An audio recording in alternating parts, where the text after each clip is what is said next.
Hey, I'm glad that you chose to view this. This video is on the topic of addiction.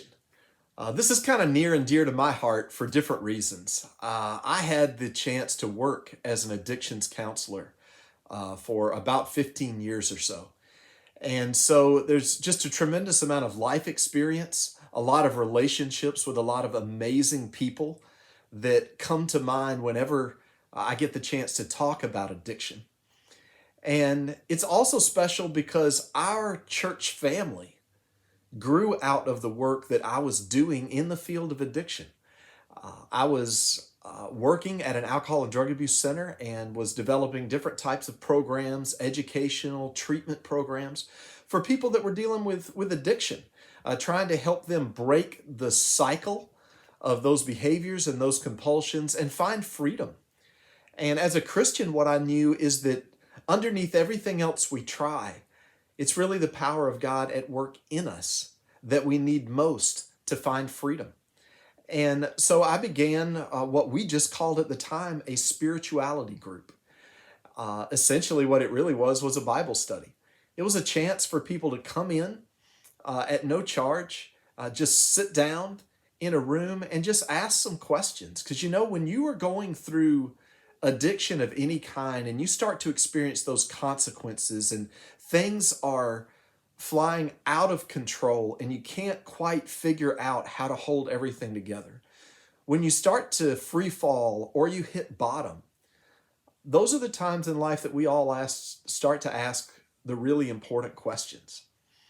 And we start to look to a power that's greater than ourselves that can somehow restore us to sanity. And so I had the chance to talk with so many people in that situation.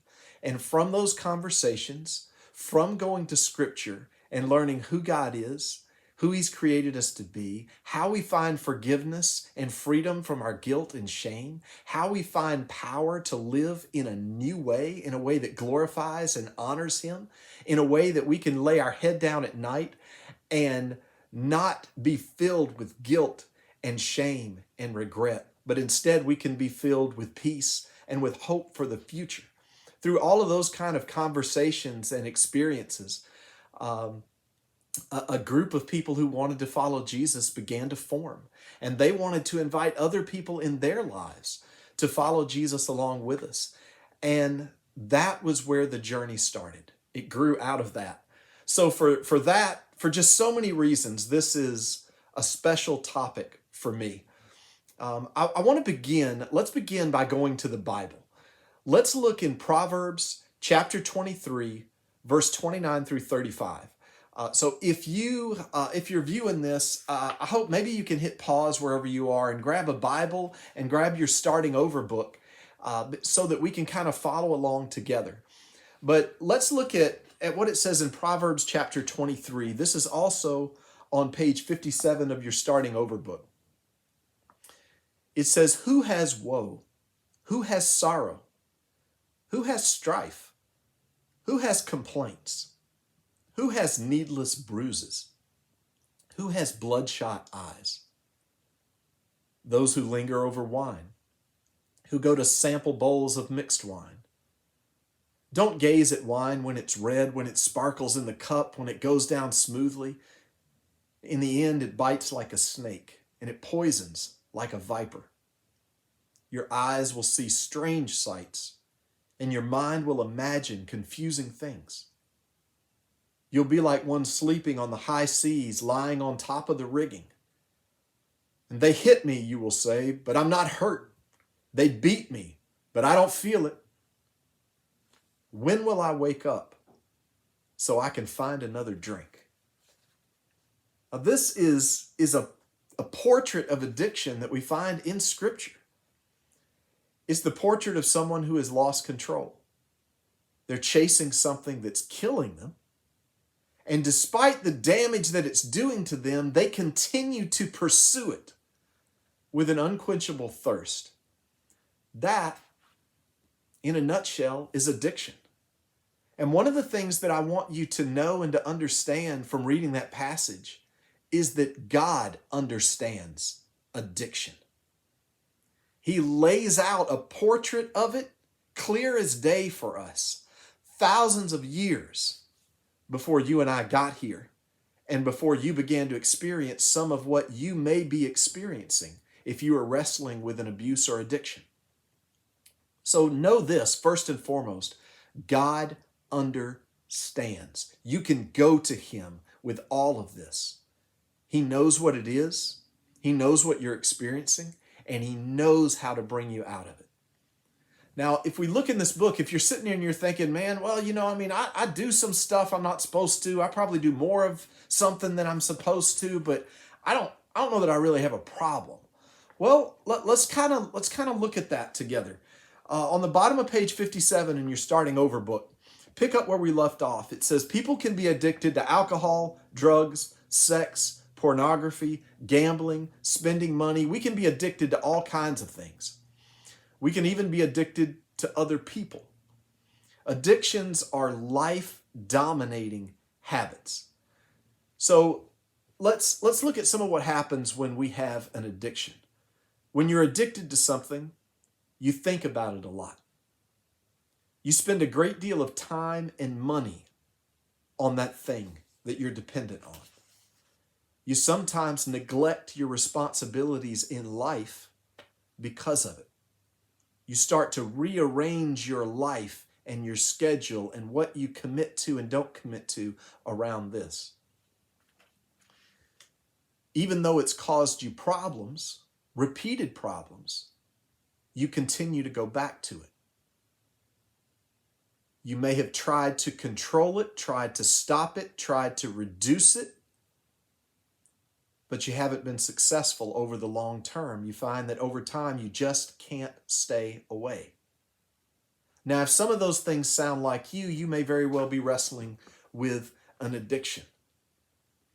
See, and you don't have to have all of those things, but when you look at the diagnostic and statistical manual by which addiction professionals are diagnosing people as having an abuse issue or a dependency issue in a certain area, they're looking at a list of 7 different criteria like what we just listed. And if you find that 3 of those, just 3 of those, describe what you're dealing with in life, then you'll be diagnosed with a dependency, with an addiction. Essentially what has happened is it's a life-dominating habit, and whatever you used at one time has now begun to use you. Whatever you tried to control is now controlling you to a certain degree. And that's honestly how sin works in our lives. The Bible even tells us that sin is pleasurable for a season. It may feel good at first, but sin always takes you farther than you want to go. It keeps you longer than you want to stay, and it costs you more than you want to pay. It's kind of a definition of an addiction, which in many cases is one expression of sin that is present in our lives. A couple of things. One, it's not necessary for you to do something every day in order to be addicted. Sometimes you talk to people, it's like, well, do you feel like you're dealing with an addiction here? It's like, oh, no. It's not like I got to have it every single day. I can go a while. I'm all right. But addiction doesn't require that you do something every day.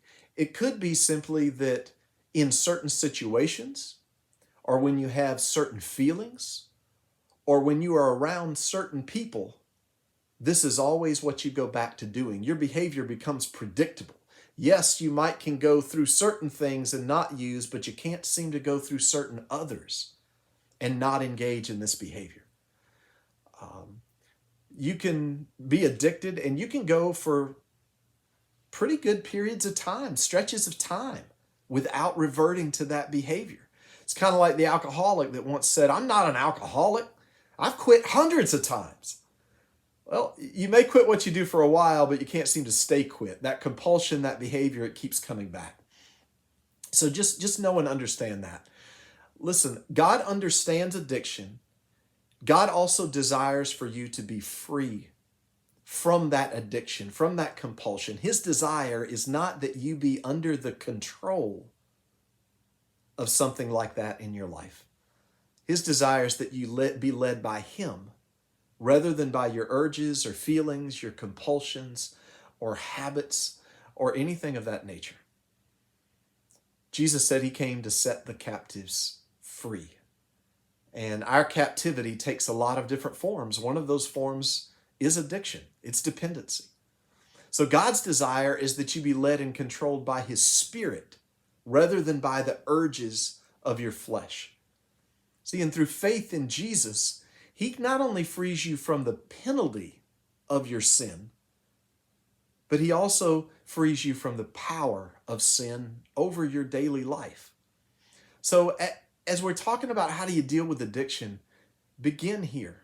Turn to the one who understands and the one who has the power to set you free. Turn to Jesus, trusting in what He did for you on the cross for the forgiveness of all of your failures in life, and surrender your life fully to Him. Don't just ask Him to take everything away. That's okay. You can pray for that, but don't just ask Him to take everything away. Surrender your life to Him in full. Because the easiest way to not go backwards in your life is to continue to move forwards. And so if you continue to move forward in the Lord, you're less likely to fall backwards into old habits. So surrender your life fully to the Lord, chase after Him, and ask Him to take over and change you from the inside out. You know, when people in addiction enter into a 12-step community, AA, NA, something else of that nature, they're often taken through this process of healing and recovery and self-examination and life change, just called the 12 steps. And the first 3 of the 12 steps can really be summarized like this: I can't, God can, I'll let Him. So start from a place of recognizing that this is more than what you have been able to deal with. Believe that there is a God who can help you through this and set you free. And surrender your life to Him that you might experience that. So I also want to share with you just something to remember, just a word: how. How do you enter into recovery? How do you begin to get clean and sober? How do you experience change? Well, think about these 3 letters, H-O-W, the how of this recovery process. Think of the H as standing for honesty and humility. Being honest and humble in admitting that this thing is bigger than you. That no, you can't handle this. You've tried a lot of things and it doesn't seem to be working. Listen, it's okay to need help. We all need help. What's not okay is to need help and be too proud to admit that you need help. That's when people suffer and die. So, be honest and humble. Acknowledge how big of a problem this is. Admit it to yourself. Get honest with God about it. And get honest with someone else that you can trust, who can help to walk through this process of recovery with you. So the H is for honesty and humility. Second, the O of how is open-mindedness. Sometimes we are only willing to consider certain things.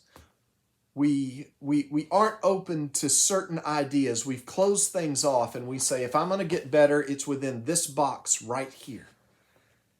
Don't make a list of what you won't do to get better and who you won't listen to in order to get better. Things that you won't try. Be honest that this is bigger than you. It's more than you can handle. You are in need of help. And be open-minded that maybe there's a path to freedom that you haven't considered or tried before. And the third part, the W of how, is willingness. Honesty and humility, open-mindedness, and willingness. By willingness, just trust God enough to do what He says. Trust God enough to listen to the people He puts in your life. Have a faith that is willing to act. If you know all of the things that need to be done in order to get better, but you aren't willing to do them, then you're still not going to get better.